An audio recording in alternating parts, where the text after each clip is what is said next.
La première étape va être de lever la roue avant. Pour cela, on va comprimer les suspensions, se jeter en arrière tout en donnant un coup d'embrayage. Le but ici va être de taper l'arête de la marche avec la roue avant. Lorsque la roue avant tape la marche, on va comprimer les suspensions tout en tirant l'embrayage. On va alors accélérer et attendre que les suspensions se détendent. Lorsqu'elles se détendent, on lâche l'embrayage et on tire la moto vers le haut. Pour cela, on va se tendre vers le haut, tirer la moto avec les épaules et essayer de hisser la roue arrière.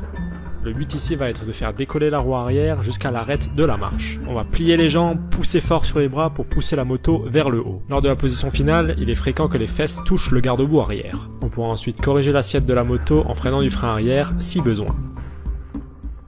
Cette technique sera super utile car elle va vous permettre de sortir des marches en roue arrière.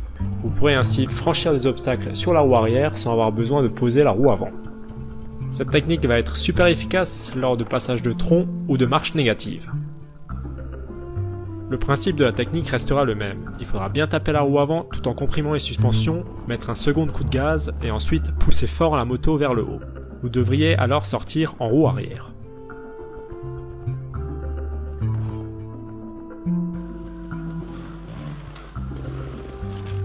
Lors du passage de marche négative, vous devrez alors taper la roue avant un peu en dessous de l'arête. Cela vous aidera à avoir une meilleure compression des suspensions et vous aidera à décoller la roue arrière plus haut. Vous avez maintenant toutes les cartes en main pour monter une marche en 2 coups de gaz. À vous de jouer!